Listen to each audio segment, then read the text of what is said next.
This episode is sponsored by Phrase Flowers, a Western New York family-run flower farm and floral preservationist. They offer unique and one-of-a-kind pressed flowers in the shapes of buffaloes, and every buffalo is handcrafted. And because they are made with flowers, each one has their own look and personality. You can get a hold of them on their website at phraseflowers.com. That's Frase flowers.com. Or check them out on Facebook and Instagram.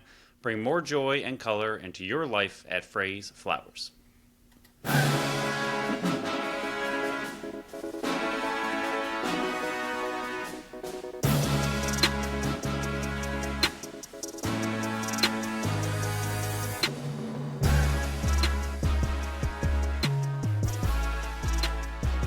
What's up, everyone, and welcome into the Buffalo Sports Collective. It is Monday, March 31st, 2025. As always, I am PK alongside my co-host Phil, episode 347.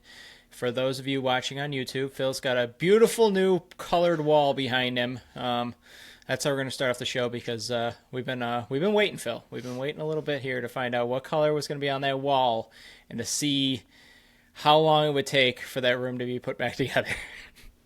Yeah, we're still in the middle of the put back, but the far wall is a little bit darker of an accent wall, the one that nobody ever sees as I look at it. And the other three, grayish blue, dark grayish blue. But yeah, already painted. Now, didn't get painted in time to put it all back together, which is fine. We're under construction. It happens. But hopefully next episode it will be put back pending any kind of future purchases of maybe a new desk or something like that. So we'll see where it goes from here.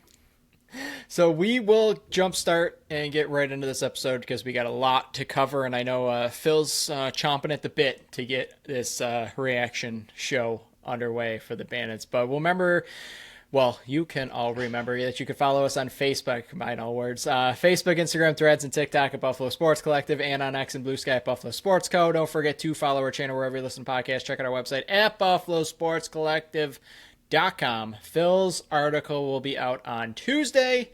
One of the final ones. He's got three more after this, and then playoffs, of course. But the regular season and my Week 19 power rankings will be out on Thursday. You can check out our store on our link tree on all our social media sites, or just go to that website, read our articles while you're there, but also hit the shop tab at the top of the website, and you can represent the BSC on the go and look for the time breakdowns in the description of the show. There will be three, and the first one will start right now. Bandits lose to the Warriors 13-12. McKay had 3, Byrne, Bucky 2, Nanakoke, D-Rob, Weiss, Frazier, and Smith each with 1. Vince 32 of 45 saves. Shots were 52-45 in favor of Buffalo. Faceoffs 18-11 in favor of Buffalo.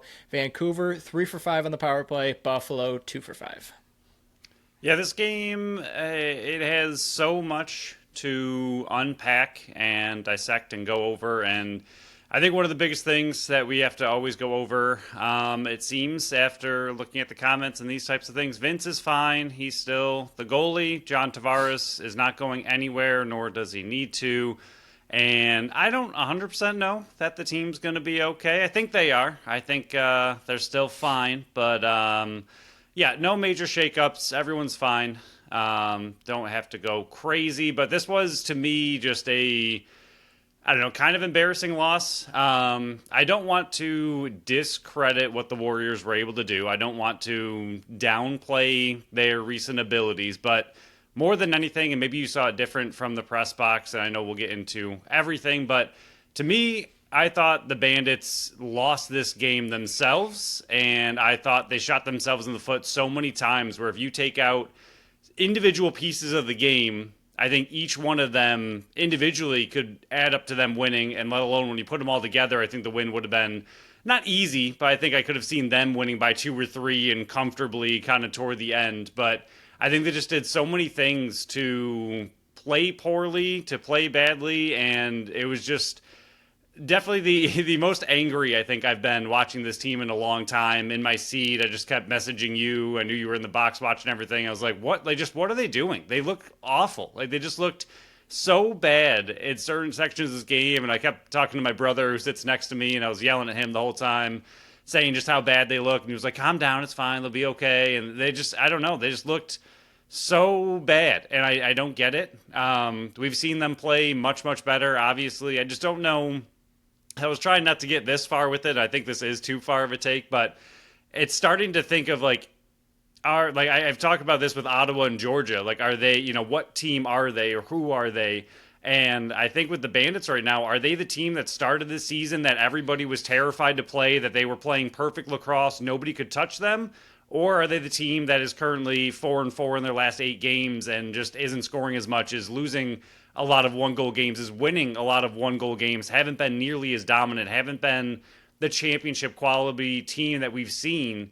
Like, who are the Bandits at this point? I think the biggest thing right now is that nobody's really scared to play them anymore. Like, I think how they started the season so flawlessly, like they were feared, I think, more than anything, to go up against a team that was playing that well of lacrosse on both the offense and defensive side. And now at this point, I don't think anyone cares about playing the Bandits. Like, I think they're still obviously a great team. I think they're still one of the best teams in the league. So I'm not saying they think it's Vegas by any means. It's not a walkover win. It's still a tough game, but I think just the fear of playing the champions and the number one team, this dominant Bandits lacrosse team, I think that's gone, in my opinion. So I did have a different vantage point than you did. I was getting all the messages and I was responding. This was probably, we're coming up on 4 years of doing this, was probably the most upset you've been at a Bandits game in quite a long time, maybe ever. I'm not. I'm and it was all at the brains. It wasn't at the refs. It wasn't at the other team, Right. which is usually when I'm in the seat. That's what it's at. It was just at the Bandits. They just looked. I don't know. I'll let you continue. Sorry. But yeah, I mean, on wrestling night, Vancouver was up 4-3 after one. They were up 7-4 at half, and the most important one here, they were up 9-8 after 3, and that number and that record now goes to 1-4. Buffalo's record is 1-4 when they go into the fourth trailing. I mentioned that on the last episode, or last reaction versus Albany, where they dropped to 1-3. They're 1-4 now, and I said, hey, just keep this in the back of your mind. Now it's a pattern.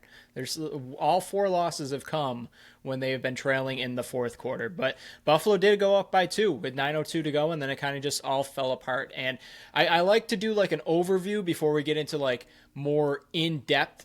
So kind of like what we're going to be talking about, like a summary and a preview of what we're going to be talking about. But I don't think they got enough big saves from Matt Vince in the first or the fourth quarter. I don't think we saw vintage Matt Vince in this game. I think the offense disappeared in the second. They seem like they got bullied a bunch in the beginning of the game and were kind of not afraid to get to the middle, but just not going to the middle to cause disruptions there. Part of that might have been a 5-minute major on Nick Weiss. We'll talk about that in a bit. The 2 dumb major penalties that we'll go over. Taylor Dooley over Zach Belter. I didn't understand that. When I first saw, and I'm not trying to go on a tangent here, we'll get into it in a second, but when I first saw that, Belter was a scratch, I'm like, okay, but what was the lineup decisions here? And then I remembered Cam Wires is still on the IR. Taylor Dooley's still on this team. Why is Dooley in over Belter? And we'll get that in a second. Cornwall, I think he outplayed Dane Smith, in my opinion. I think his defense on Dane Smith was better than Dane Smith's offense on Jeff Cornwall. Minus the first goal in the transition game, I thought Buffalo was very good in reverse transition, and that was an aspect going into this one that we were watching. Way too many missed nets in this one. Posts, just clear missed nets. I think at one point in the third quarter, they were shooting 50% just on the net in general. And then, I already mentioned it, 1-4 when trailing in the fourth quarter. So I guess we can transition into the offense here, which was a big sticking point going into this one. And I'll leave this on this part, and then I'll let you take over with the offense. We were wondering, and I think maybe I hit it. Maybe I was more worried about this game than even you going into this one, but I was worried to find out what this offense looked like when they got hit in the mouth, because I did not think that they faced a defense this tough going into Vancouver. And you brought up the Toronto game, and I said, I think Vancouver's a different animal because we've already seen Buffalo face Toronto so many times. This Vancouver defense is...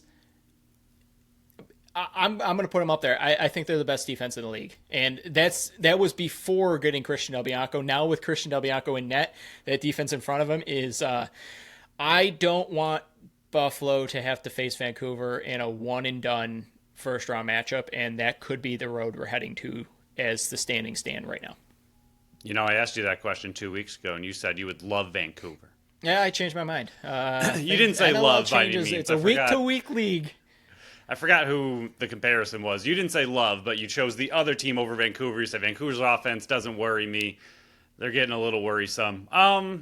Yeah, I think the offense definitely did not get inside, like you mentioned. They were shooting way too many outside, way too many missed nets. That was part of the thing about being frustrated, watching them take an entire shot clock and just completely whiff on the net over and over and over. And the drop passes, the passes where I think it's just in the heat of the game. I think it's understandable where a few times they saw somebody cutting in front of the net and it happened to be on their offside. So the pass that was to like McKay running from left to right, he's trying to catch it on his offhand and just drops it. I think Buchanan had the exact same thing, but on the other side where he's trying to cut across the middle, but going the wrong way, and he tries to catch it and just drops it. There were a few. Ian McKay launched one like 10 feet over Fraser's head, who was wide open at one of the plays. I was like, just what is going on with this team? Like, it just didn't look good. And there was a stretch throughout the game from the second half, which I do think they made good adjustments coming out, all the way until 8 minutes left in the fourth. They had a 7-2 run where I was like, this is the team. This is the Bandits. Like, Vince settled down. The defense settled down. Everyone was playing much more physical. The offense was starting to heat up. Like, that's the team that needs to be there for 60 minutes. And that team can beat Vancouver, can beat anybody. That 7-2 run and that, 22-ish minutes of the game, they looked great. And that was the team that needed to be there the whole game, but it wasn't. And then right after that, the Vancouver went on their 4-goal run, and they, like you said earlier, and I put it in the same way in my notes, they just fell apart again and just kind of collapsed and then couldn't get it back up. But Dane needs to stop shooting is one of, I don't know what to do with him. And it's not necessarily against him, but he's no longer a 72 goal scorer. Like, I don't know where it needs to be picked up from the rest of the team, but him shooting and just shooting in the same spot, shooting wide, bouncing shots all over the place, shooting high, like, I don't understand what he's doing anymore. Like, he is consistently shooting 1 for 11, 1 for 12, 1 for 13. Like, it's not good enough. And his assists were there in this game, 6 assists. He's still a great facilitator. He's an incredible player, and he still gets in front of the net and plays very, very well in tight. Like, he's still, like, one-on-one versus the goalie, he's going to score most of the time, even though he decided to shoot low on Del Bianco, who crouches every single time instead of going high. But he's not going to score. It doesn't seem like. He seems like he's in one of the ruts where he's not going to score 2, 3, 4 goals a game, yet he's still number 2 on the team in shots. And I don't know, again, where that needs to switch to or be just slightly siphoned off. Like, he can still have 7, 8 shots. That's fine. But when he gets up into the 10, 11, 12, and you're only scoring 1 goal, like, those are offensive possessions that you're taking away from your team. And it's just, he's not good enough at shooting currently. Whereas, like, you look at even Ian McKay, 3 of 6. Like, and that's what McKay does. He picks his shots, finds his locations, and he seems to be a guy who usually scores 2 of 5, 3 of 5, 3 of 6. Like, so he just keeps his numbers looking much better. I understand him and Dane are the 2 facilitators. They're going to be the ones taking all the shots. But even Keegan Ball is one of the best shooters in the entire league right now. He was 4 of 10, and he's their number 1 player on the team. And he only takes 10 shots, and he scores 4 of them. I don't know what needs to happen with Dane, but he's got to stop shooting as much as he is, because he just does not seem like he's locked in on his shot at all. So I definitely, I'm getting the feel of what the show, the frustration. Phil's the PK of this episode. Usually I'm the heated one, and you're the more calm. This game really upset me. I could tell, and I could tell then. They should have won, and they didn't. So I'm more cautious. This is how I'll put it, and I think this is how my mindset of this game and moving forward is, at least towards the rest of this episode.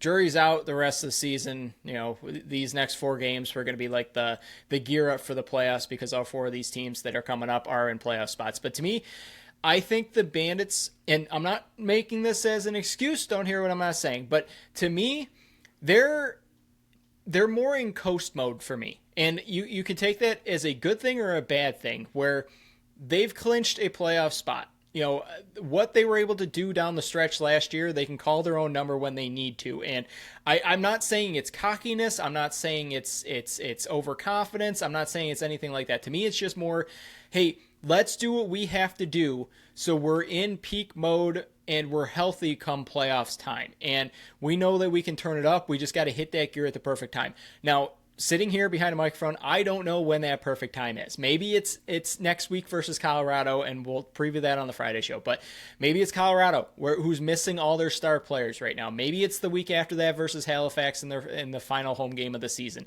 Maybe it's the game before. It's a tune-up game. But I think because this team has been to 4 straight finals, that they've won back-to-back games, I'm going to say that they're in the mindset of, it's the regular season. We have a playoff spot locked up. Let's try to lock up a home playoff game. Let's try to clinch a number 1 seed, which is on the line right now because Saskatchewan's tied with them right now, and the head-to-head goes to Buffalo. But to me, this is more like, I'll relate it more to the Chiefs. I think they're playing Chiefs level where they're trying to do what they can to the bare minimum of getting by with wins where they need to get the wins. And I know they've got 2 losses in a row down here, what I'm not saying, but they were 2 1-goal losses. But I do think I'm relating them more to the Kansas City Chiefs than anything right now. I'm not overly concerned just based on prior history. Now, maybe that's going to have egg on my face and they're going to be a one and done in the playoffs because they're not hitting their stride at the right time. Maybe they hit their stride in the beginning of the season and it's been a downhill slope since, and they're 4-4 in the last 8. I get that. But I'm going to lean on the side of history that they know what they're doing. They're knowing when to crank it up. And I think next week versus Colorado is a very, very important game after losing 2 in a row. You can't lose 3 in a row and lose that number 1 seed. But with the offense, I think we've already went over, the second quarter, they weren't getting to the middle. I do think that there was one area of their game that they haven't done a ton all season, that they were exploiting Vancouver's defense in this one. And it was the pick and rolls, the pick and slips, whatever you want to call it.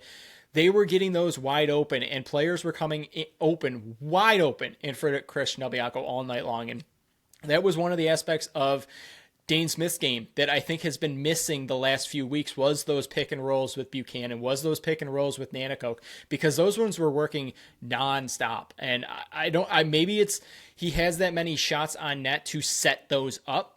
So I'm going to take that with a grain of salt. His 1 for 11 shooting is maybe he was setting that up earlier in the game, and that's why you saw those pick and rolls work so well in the second half, was he was setting them up so the defenders would go double team him, and Buchanan or Nanakoke or Frazier would be wide open in front of that. So I've already watched it back once. I'll probably watch it back a third time and see if he was setting those up, because Dane and Josh and the rest of them are really smart players. They might be setting plays up.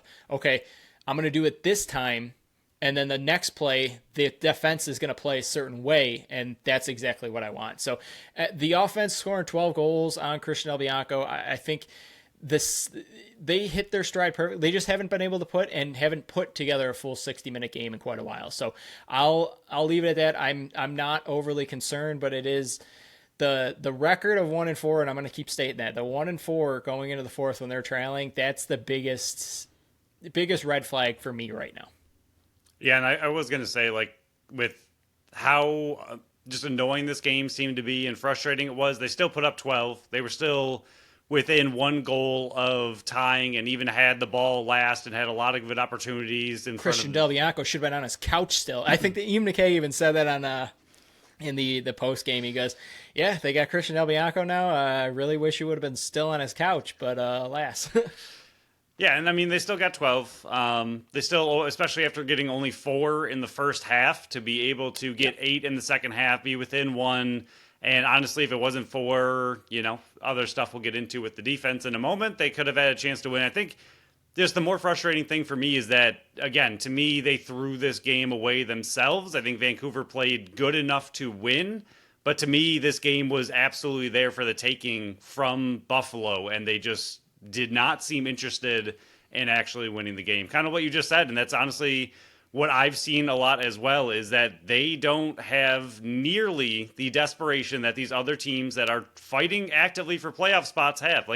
Everyone they've played recently, for the most part, has been on that bubble of needs to win in order to get in. So their level of intensity is going to be higher than Buffalo's, but it's just also frustrating to see over and over the other team be that much more intense and just want to win that much more than the Bandits, who I do agree seem like they're coasting a little bit. But at the same time, Priola mentioned it in his podcast as well, that like these games are a little bit tricky because you might see Vancouver in playoffs and you don't want to show them everything that you have. So you don't hold everything back, but I'm sure there's plenty of plays that they're like, all right, well, don't show that in this game.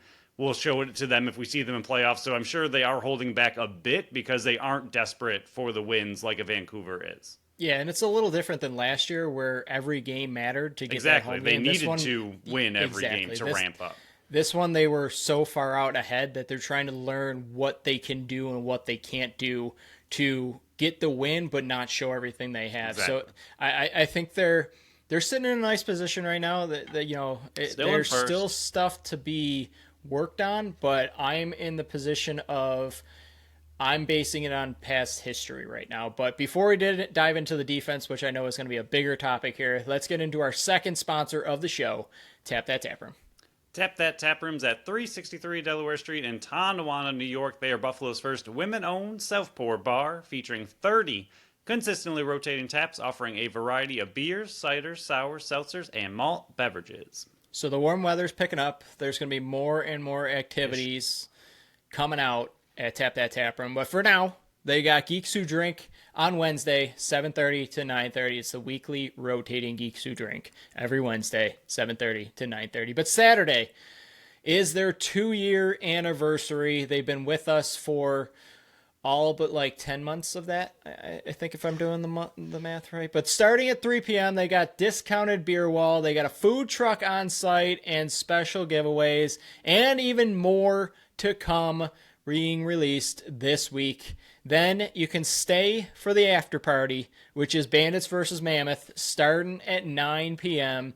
They got everything you might need, including plenty of stuff at the beer wall. And again, Friday nights are discounted beer wall, but since it's their 2nd year anniversary, the whole beer wall is discounted. So if you've ever wanted to try something that you might not want to pay full price for in a grocery store, go to Tap That Tap Room and try it, and you can have as little or as much as you want. Don't pull a PK and just pour your whole glass and not know what you want. But to find out what else they got coming up, check their Facebook page, and to find out what's on tap and what's on deck, go to tapthattaproom.com because they have something for everyone. I haven't done it in a while. I want to see if I can catch you. But we'll move on to the defense. The biggest thing for me, and I kind of started in the beginning, I don't understand. There's sometimes I don't understand the roster management. And that could do with holdouts. That could do with IR. That could be pup list and so on and so forth. This one is the most confusing to me. And I'm not trying to be a Zach Belter homer whatsoever. But to me, Dylan Robinson, Ron John, Thomas Whitty, Taylor Dooley are all similar type of players. And that's what doesn't make any sense to me because, yes, you might want to involve the transition game. And you got 2 transition goals to an extent. You got Dylan Robinson's, and then Nick Weiss was a transition goal, if you want to call it that, even though he stayed in offense. But I don't understand, versus a bigger-sized Vancouver offense, why you couldn't have used a guy like Zach Belter out there. Now, I'm not trying to be a homer whatsoever because he's a local kid, whatever. I don't understand the decision to start a practice squad rookie defender over a Kurt Malowski coached team. That's what doesn't make any sense to me.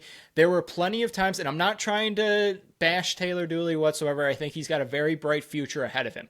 But when you're going against one of the best coaches in the entire league, they're going to try to expose the players they can. And I don't understand that roster decision at all. He looked lost out there multiple times. The one goal was clearly on him that, he didn't know where to go. It was a great back check off the bench, but after that, he didn't know who to cover, and then he didn't know where the ball was, and that ended up in the back of the net. So that one is puzzling to me. I didn't understand that roster, that management decision whatsoever. I try not to criticize or second guess the coaches whatsoever because I'm just the idiot talking behind a microphone twice a week. But actually 3 times a week now because I got the interview. So maybe I can do this. But I that's the biggest puzzling thing to me. And when you're getting bullied on offense and defense, wouldn't you want like a 6'5", 240 strong defender out there? But no, that's just me. I don't know. Maybe it's just me that's thinking this way, but I think based on the messages you sent, you would also side with this type of opinion. Yeah, and the biggest thing to me is what you said, that there's multiple players that already filled that role that Dooley fills, especially with, like you said, Ron John being out there, Robinson being back, Whitty being back in after getting the rest game, so he was back, and Weyers not being there means to me you'd want another bigger guy. Weyers is a bigger guy. Yes, he's a little bit skinnier than Belter. Belter's built a little bit differently, but Weyers not being there, I would expect you to want another bigger body on the back end, not only smaller transition guy that Dooley is, but also, like you mentioned, a rookie in this situation up against a coach that knows how to exploit those things. I did not understand no Belter, especially Dooley over Belter. That one, I don't know. It didn't make any sense to me. And the defense as a whole, I don't know. They had times they were fine and times that they had no idea what the heck they were doing. The late goal by Crowley where the entire team's just standing there doing absolutely nothing and just lets him shoot with four guys all just pointing at him. I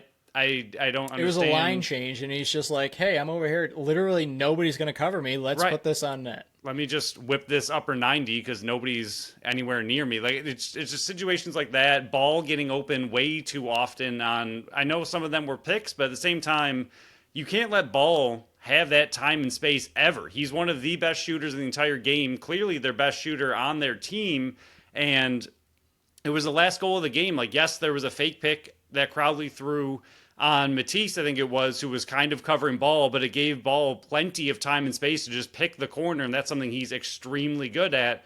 You can't give a guy like that time and space to shoot the ball. It can't happen in this game, especially that being the game-winning goal. Like that late in the game, it absolutely can't happen. So there were times they played fine, but there were also times that they just looked miserable and lost. I don't know. It was very strange. I think, again, like you mentioned with the physicality of Vancouver, I think it was very similar to Calgary's offense where, again, they weren't really ready for the heavy, big, hard picks that they were setting. And the one power play goal, I'd have to look at which one it was, but it was Dylan Robinson literally just got moved out of the play, like just picked and pushed completely out of the play. And then I think it was Ball just picked his spot and shot it and sniped it again, as Robinson's literally just like pretty much picked up and just moved over. And then he just has a wide open lane to shoot. Like just situations like that I just don't think they were ready for. And there were enough lapses by the defense that could have made a huge difference in this game where if they play sound defense the whole way through, again, situation where I think they win, but there were just too many lapses here and there in those situations that just for a defense with this amount of depth, this amount of veteran talent, like those lapses just can't happen. And even the shorthanded goal, like how do you give up a shorthanded goal when it, like another thing, I understand Vancouver is number 2 in the league, shorthanded goals. They just scored 2 against Georgia, but that can't happen against this team. And it was Weiss who just pretty much, it looked like he just wasn't playing hard enough. Like he got slightly picked, but when you're on the power play, you should be playing physical enough where you're not getting picked at all in that situation to allow that kind of goal. I understand the finish was incredible, but he shouldn't be open to get that finish. It was just those little bit of lapses for those 2-3 seconds, not even, that lapse comes in, and then all of a sudden there's a goal, and that's the game.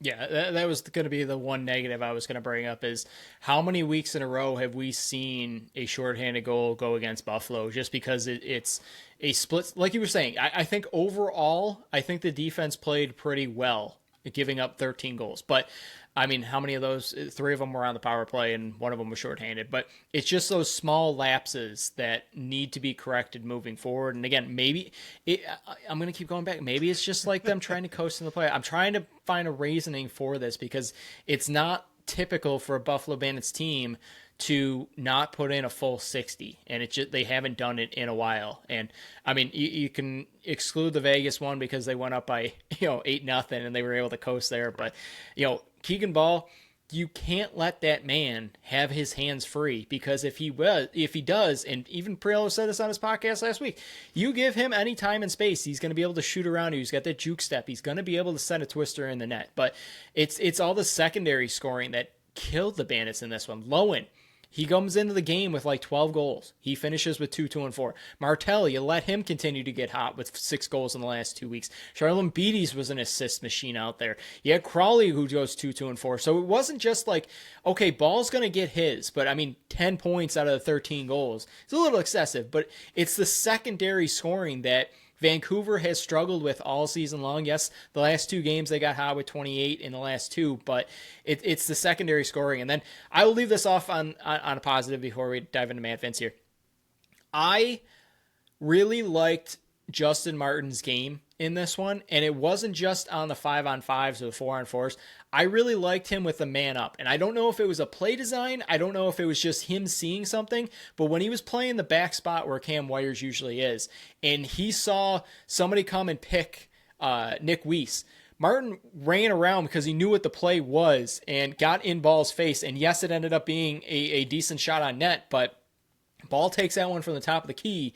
My money's on Ball to be able to sink that thing. So if and when Cam Wires does come back, I would like to see a few shifts with Justin Martin still out there, because while he might not be as big or as big of a shot blocker as Cam Wires is, he's a lot quicker, he's a lot more agile, and to me, I think he sees plays happen faster than a Cam Wires does. So I think that does add a little nice twist to a penalty kill rather than run out the same 4 guys. So I do like what Cosmo's doing, and maybe it's something Cosmo will keep doing as Steve Dietrich is still on the IR right now. But we'll move on to Matt Vince here. Again, I said it off the top.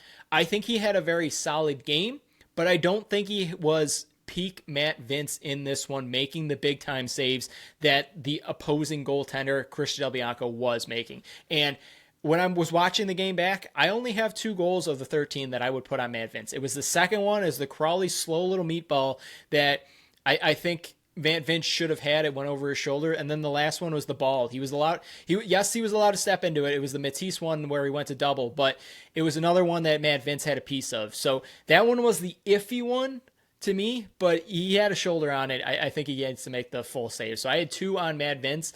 And again, I don't think he played bad, but I don't think he was making the saves that Christian Del Bianco was making for Vancouver. Yeah, I had a few different ones on him, so that's interesting for us. I had the third goal where it just went through his 5-hole, and he knows that he should have had it covered. Shot around Dooley, though. Yep. Yeah, but it looked like he saw it, and it looked like he kind of looked down, like, where was the hole between me? And I don't know how that got through. It's something like he looked like his positioning was like just slightly off, that somehow it snuck through him, and he seemed upset about it. The other one, which I think they would have scored, especially with how well they were doing on the 12th goal, I know it's the power play, but the one that like blasted through him, and I got something to talk about after that one. Yeah, it got 99% of him and just squeaked through, and you could tell again he was like, how? And then the other one, which this one, yes and no. He looked upset about it, goal 4, but it was a twister. It was the one kind of far out, went through his 5-hole again, but it was, when you watch it from behind, it's a very deceiving shot that it looks like it's kind of going far or near, and then he just twists. Twisters seem impossible to save ever. I mean, it's literally going the exact opposite direction that the stick head is kind of going, so I don't know how anybody shoots them or saves them ever, but for the most part, I really didn't mind Vince's game, and even when Vancouver was going on their big run toward the end of the second half, and he goes out there and, treks a guy behind. You could tell he was frustrated with how the game's going. He's frustrated with himself, trying to get his team amped up because, again, they were coasting, especially through that second quarter. I think he was upset with what was happening out there, and, like, for your goalie to be out there throwing that kind of hit. And even at the end of the game, when Del Bianco launched that ball, I think that the loose ball would have been won had Vince not sprinted out and took his own little slash and kind of won that ball back to give the Bandits the last possession to try to win the game. So he seemed, like you said, I think there were definitely a few squeakers that he would want back. And for the most part, there were big saves he made. But like you said, there were some that you would expect him or want him to make that big save, knowing how great of a goalie he is and knowing that he has it in him to make those big saves. But even at the beginning of the game, it was, I mean, the first 4 shots went in on both goalies. It was 2 and 2. First 5 shots went in. And then even after that, it was the Bandits that scored 3 goals on the first 5 shots of the game against Del Bianco. So Del Bianco and Vince are arguably the two best in the entire league. And both of them had situations where they're just like, what is going on? Like, these are supposed to be a goaltender duel, and both of them were kind of in situations where you'd expect them to be a bit better. So I'm not worried about Vince. I think he'll be fine, especially we've seen playoff Vince goes to a completely different level and zone, but there were a few on him for sure. I have no problems with him moving forward, obviously. But I do think he'd want a couple back. I don't think he's the reason they lost by any means, but I think he could have played a little better. I think he could have been the reason they won, but I don't think he was the reason they lost. Yeah, that's perfectly put. I think that summed it up perfectly. I do think he played unbelievable in the second quarter, and he made a massive save in the start of the fourth, where I think it was Charlotte Beatty's got in all alone on him. Another one, they just literally walk like a whole wall of defenders, and he just walks right in with nobody covering him. They're all just looking around like, oh, Vince, you're going to save that? Thanks. Yeah, I think you put it up perfectly. He's not the reason they lost, but he could have been the reason they won. He could have stolen this game like Christian Del Bianco, in my opinion, did it for Vancouver. Especially at the end. We'll kind of tie this up into one big bow. And it's a big reason he won our BSC MVP this week. I thought Connor Farrell played unbelievable in this one, and it's not what you're doing on the stat sheet whatsoever. Like, your faceoff man is not supposed to be doing that, but I think for the most part, I think he either dominated or mucked it up enough versus Stathakis to be able to give Buffalo the best opportunity. They were down 2. He won 2 big faceoff wins and was giving Buffalo the opportunities. And that's what you need from a faceoff man. And also on top of that, on the faceoff win, he went down and killed 20 to 25 seconds along the boards. And it was 3-0. And he's just like mouthing to the fans, going crazy. Like, that's peak Connor Farrell right there. And again, that's not the reason he won the BSC MVP this week, but it's added to it by being able to kill off 20 seconds. But it's all the extra stuff. Like, he is perfected, and I was one of the ones that was crucifying when the season started, where it's just he doesn't know what to do with the ball once he wins one clean. Now, even when he doesn't win it clean and he's picking up a loose ball, he knows exactly where to go with it. So I think, and the one where he was in between his legs, he just scooped it all the way back and knows that he's got a guy behind him. So I think Connor Farrell, at this point in his career, is one of the better face-off men in the league, and he adds value to this team. Now, when I say that versus Calgary, Justin Inacio must be his kryptonite, because he stunk versus Calgary the 2 times he faced them. But in this one, to me, I think he was fantastic, and he was one of the standout players to me in this game, and take it good or bad. Because if your faceoff man is one of the standout players, it means something's up. But I do think that he definitely earned the BSC MVP this one, and I think this was one of his best performances of his entire Bandits career. Yeah, and Stathakis is not a bad. I know he's a rookie, but he's playing very, very well. So it's not like he was going up against one of these teams that truly doesn't have a Fogo yet, and I'm sure, as we've seen, it seems like most teams are trying to find a way to get one, but Stathakis has been doing a really great job as a rookie, and a lot of these were won by Farrell clean, and those are always impressive to me whenever you win it clean, and it's not just kind of mucked up into a loose ball frenzy, and he won a decent amount of them just clean, and like you said, the bigger thing is that he knows where to go with it after he wins it clean. He was doing a good job finding the guys who were open, and that really, really helped. So I do think he deserved it. I do think it was a really, really good game and a good bounce back from Calgary, where he looked not very good. The other one player I want to call out, just not a, MVP style, but Whitty, the last couple of games, I think he's really stepped up. He had 2 10 loose ball performances now in a row, and I think he's just settling in more and more, and he's been playing pretty solid defense, but the loose balls, and he's, again, the same style as the 19 other players they brought on recently, and should have had Belter in the lineup. But I think Whitty is really coming into his own. His loose balls have seemed to really gone up as of late, the more he's gotten in. So I do think he's really coming around and kind of finding his place on the Bandits defense. So the last thing before we dive into our last sponsor and the penalties, because I know that's going to be a big one. The last thing, and I haven't done this all season, I might not have done it very much last year. The social media team for the Buffalo Bandits, I'm calling you out. Chickens. Big time chickens. They are afraid to post the final scores of the Bandits' losses. And I went back and I looked. The only time they've posted the final score graphic after a loss was versus San Diego. That was the last time they did it. They didn't do it versus Vancouver on Saturday night. They didn't do it versus Albany last weekend. And they sure as heck didn't do it versus Calgary. So you can go back and fact check this. I looked. They don't do it. They're afraid of what's coming their way. And I'm not fully absolving that. I'm not fully saying that you shouldn't do it, because some of the comments in there are just insane. Like, Bandits fans, when you lose, it's like the world is ending. Like, somebody just kicked your dog, they stole your money, they burned down your house, whatever it is. The world is ending when the Bandits lose, and in those comment sections. So to a point, I get it. But if you're going to post all the wins and the fun stuff afterwards, you have to eat it when they lose as well. You have to take the good with the bad. It's one of the pluses and minuses with social media. But before we dive into the penalties here, because I know we're both chomping at the bit to get into this, we'll go over our third sponsor of the show, the Totally Buffalo Store. Their mission is to celebrate all things Buffalo with over 100, yes, 100 local artisans. They are your place to go when you need a gift for a friend or just want to shop around for something for yourself. Treat yourself. I'm going to say that every single time because I love it. They offer 3 locations: 3328 Sheridan Drive in Amherst, 3459 Amelia Drive in Orchard Park, and 467 Center Street in Lewiston. I was trying to quickly find if they do it, if the Sabres post their losses too. Couldn't find it.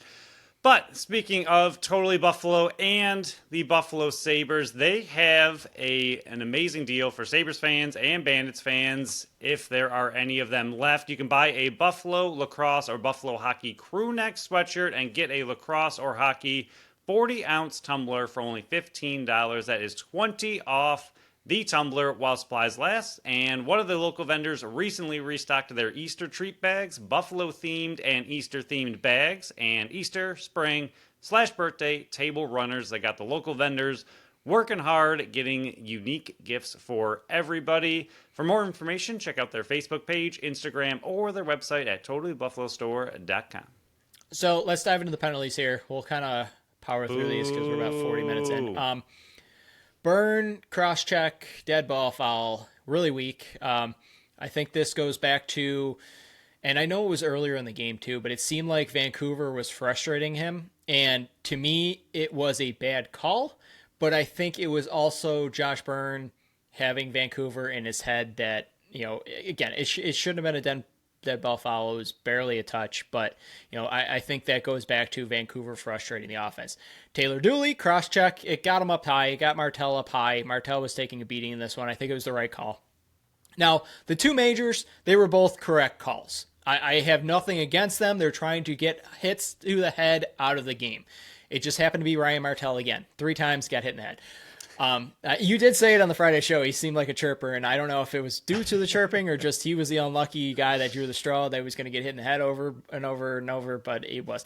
Nick Weiss, I don't understand why he had to leave his man to go check along the board. Taylor Dooley kind of had it covered.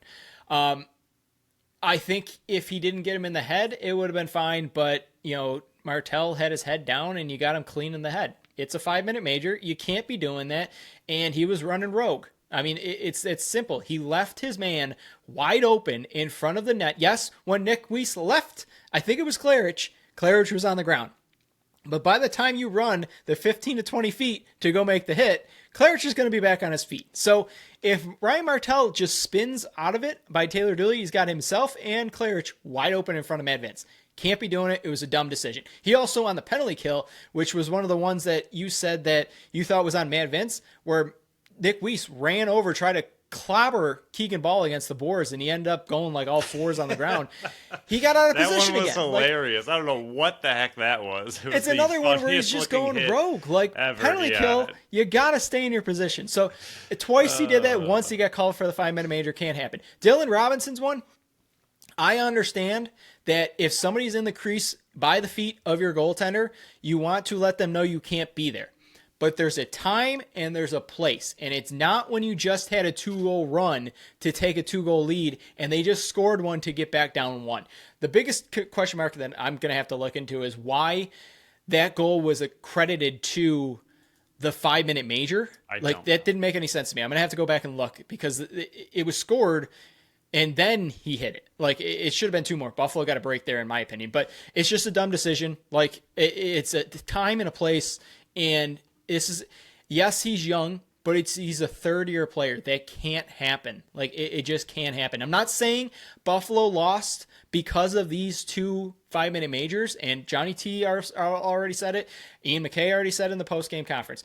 But it's part of the reasons they lost. And when too many things add up, that's the reason you lose a 1-goal game. So I'm not blaming Dylan Robinson fully. I'm not blaming Nick Weiss fully. I'm just saying they were a part of a bigger issue with this game and why they came out with a 1-goal loss. Yeah, the Burn one I did go back and watch a few times. I think it was a case of second man in, because if you watch closely, who was it? Dilks, there it is. After Nanticoke scores, Dilks goes and cross-checks Nanticoke well after, like, the ball's in, Nanticoke's walking away, Dilks cross-checks Nanticoke lightly. It wasn't Second anything man. big. And then Byrne saw that and was like, what the heck, don't hit our guy. So then Byrne went and cross-checked Dilks, and both of them were very light, oftentimes let go by the refs, not a big deal. Definitely was not a penalty against Byrne. But, like, both of them should have been fine. Like, the guy, after he scores, oftentimes gets a little bonus cross-check.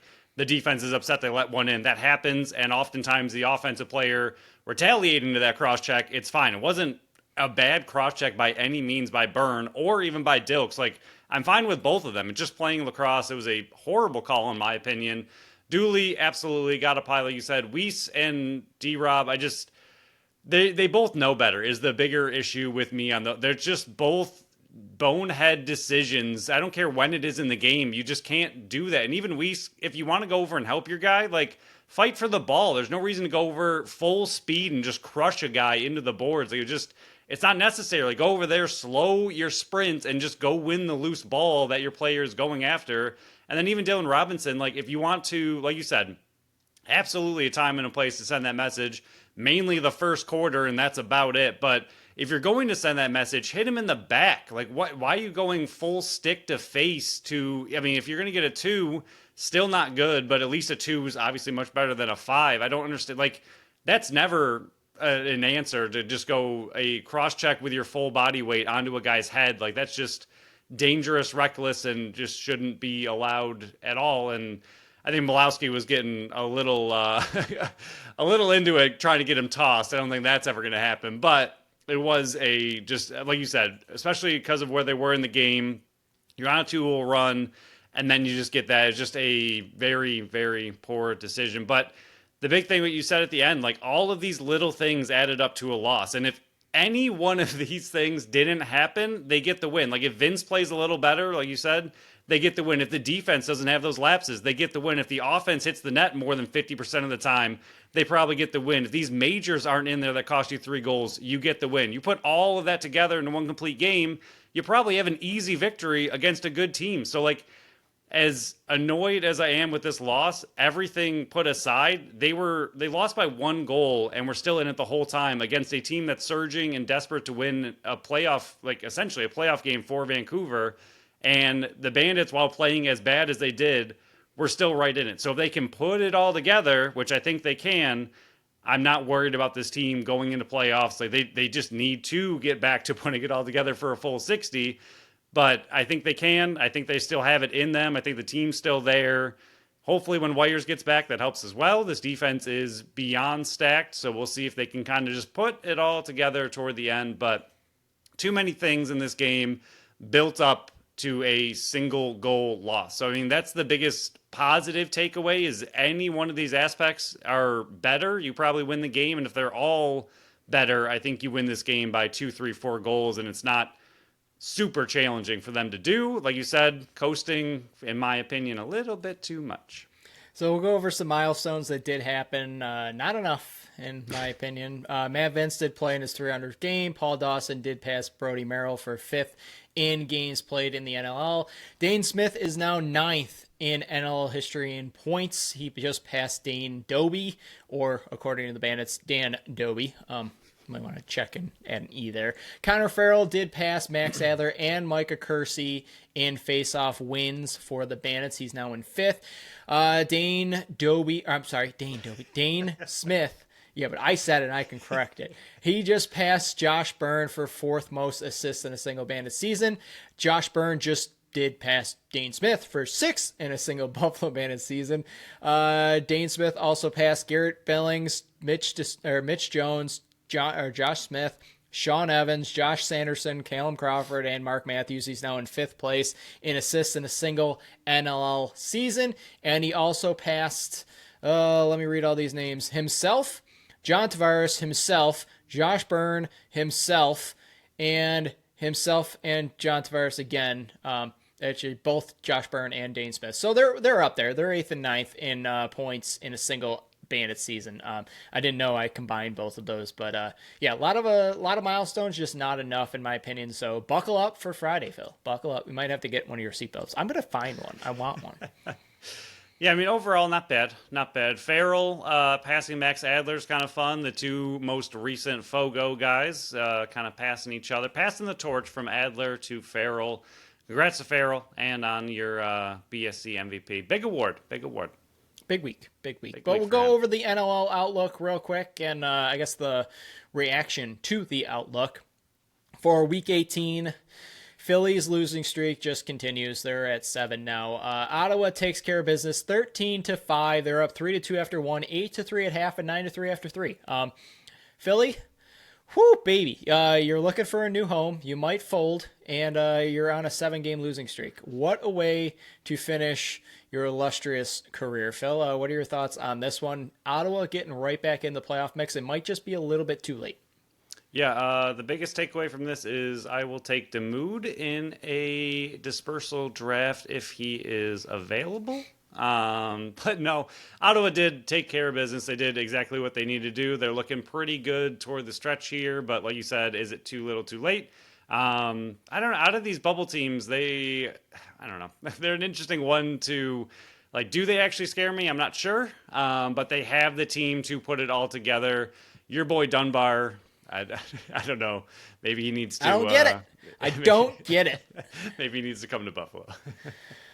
Man, okay. Rochester, the hottest team in the NLL, wins it with 11 seconds left on the clock. They almost blew a massive lead. They move to 9-7. San Diego falls to 8-7, with Rochester winning 14-13. Rochester was up 5-3 after 1, 9-5 at half. It was 12-6 midway through the third.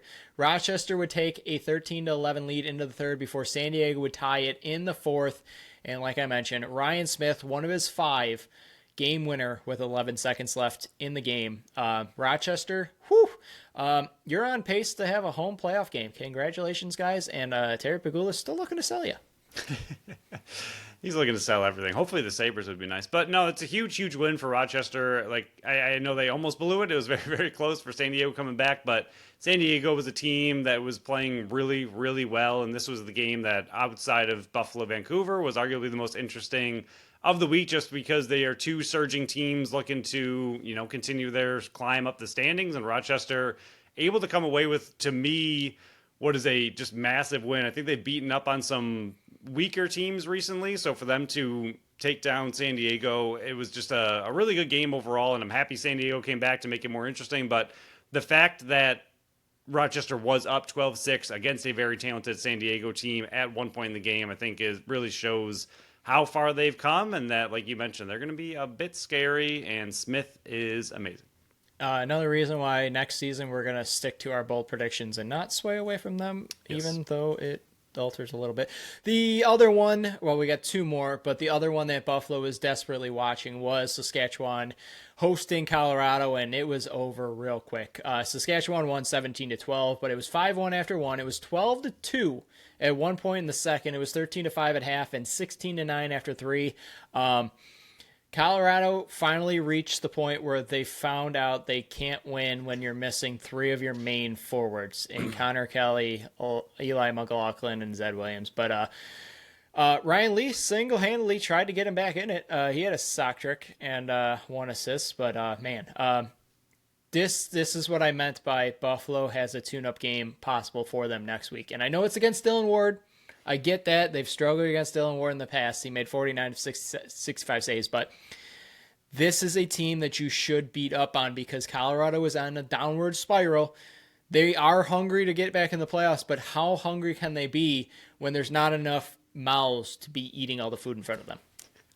Yeah, and hopefully the Bandits can actually use it as a true tune-up game. But this is a good example of a team easily winning at half and the 13-5 and then really pumping the brakes and only scoring 4 the rest of the way, especially only 1 in the 4. So it does happen even to the other great teams in the league, but Saskatchewan continues to roll. Shank 6-4 for 10 is just insane. He is really good, and these are the numbers that is, again, we'll see how the get-right game goes against Colorado, but these are the numbers that are missing from Dane and from Josh, the 5-2-7, 6-4-10, just mainly just the big blowout game. We've seen them get back up to the 7-8 mark, which is nice, but just the we are the best in the entire league and in the entire world domination game hasn't really happened in a bit, but again, they could be coasting. But big win for Saskatchewan, just kind of taking care of business.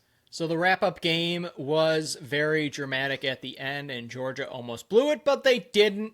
Andrew Q, like Andrew Q does, he wins it in overtime, 3:16 in overtime to be exact. Georgia was up, or I'm sorry, they win 13-12 in overtime. Georgia was up 3-2 after 1. Halifax took the 7-6 lead into half. Georgia would have an 10-8 lead in the third. Halifax was down 2. Jameson would get them within 1 with 19 seconds to go. Dawson Theed, my boy, would send it to overtime with 3 seconds left until, like I mentioned, Andrew Q would send Halifax home in a long flight journey back to the nest because Halifax needed this one where they could have gotten right back into the mix. And I believe they could have sealed a home field advantage. Don't quote me. So. They might have needed some other things, but it might have. They might have been able to winning. clinch playoffs if I'm remembering correctly. Yeah. That might have been it. They might not have been able to clinch home field. But, does Buffalo have a home field game yet or no? Who? Buffalo? Did we? I don't think they do. So if we didn't get it, Halifax wouldn't get it. Yeah, I think it was a playoff spot they could have clinched. Yeah, I think you're right. Big game, though. I mean, this is another one where there's the two teams that should be toward the top of the league. So another really, really fun one. And like you said, comes down to literally seconds, 19 seconds and 3 seconds. Insane. Your boy Theed putting up a big 4 spot with the goals. Nice to see. I know you like your big boy up there. But Georgia taking care of business. I mean, they absolutely love these ridiculously close, medium scoring games. But Georgia thrives in them, it seems. And Halifax was a team that's offense has been playing absolutely incredible. So I think this is a big kind of get right game for Dobson. I know 12's good, but it was only 10 with, 19 seconds to go. You obviously don't want those to go in, but at the same time, I think this is a huge, huge game for Dobson. But their offense for Georgia, very, very spread out and just really no true. I know Lyle's there. Obviously, he is the guy, but they really very similar to Buffalo, in my opinion, with how much they spread it out compared to like a Halifax with Theed for 4. Georgia, I mean, their highest goal scorer was a hat trick, and they just really spread it out a lot more. They don't really have that true go-to guy. I know Lyle is and has the ability to put up 4 or 5 when he wants, but even in this game, just 1 and 2 for 3, so did not come through. But big Dobson game, good for him on a comeback. Yeah, Shane Jackson's turned his season around since I kind of called him out midway through. So I guess you're welcome. I look like an idiot, but you're welcome for me being an idiot. We'll go over Buffalo versus Colorado on Friday's show, and we have Andy Linall coming on the show for our Wednesday interview to talk Colorado Mammoths, so stay tuned for that on a Wednesday. We'll go over the Sabres real quick, even though I don't really want to. And it was a successful weekend, and I still don't want to talk about them. They won 7-3 versus Pittsburgh on Thursday. Tage, Krebs, Kulik had 2. Sampson, Kozak, and Tuck were the goal scorers. Reimer started once again. He seems to be the one in net. 23 of 25 save shots were 30-25 in favor of Buffalo, but they were 0 for 4 on the power play. Flash forward to Saturday, 7-4 loss versus Philly. Quinn had 2. Paterka, Tuck were the other goal scorers. UPL, 25 of 32 saves. Way to go, buddy. Shots 32-21 in favor of Philly. Buffalo was 1 for 2 on the power play. And the final one to wrap it up, Sunday versus Washington, an 8-5 win. Tage had 2. Tuck had 2. McLeod, Lafferty, Quinn, and Krebs were the other goal scorers. Reimer, 24 of 29 saves. Shots were 29-23 in favor of Washington. Buffalo was 2 for 5 on the power play. They're sitting 31, 36, and 6 with 68 points. They're 1 point behind Boston, Pittsburgh, and Philly, and they're tied with Seattle with 68 points. 11 games to go. I'm sorry. Yeah. No. 9 games to go. I apologize. 9 games to go.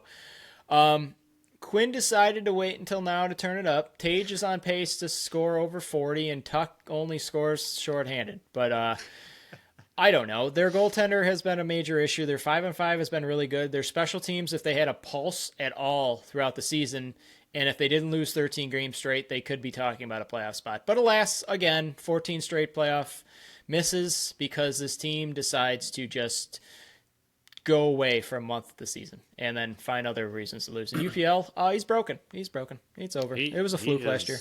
Yeah, he is very, very, very broken. I mean, Philly's not a good team. So to allow that many goals, not good. And they just fire their head coach, too. Yeah. I don't know. This team likes to win when there's absolutely no pressure and they're officially out of playoffs, and they decide that it's okay to start winning some games. Washington's one of the best teams in the league, and you won 8-5. Okay. Not really sure it makes sense. Pittsburgh, Philly, both terrible. You won 7-3, lost 7-4.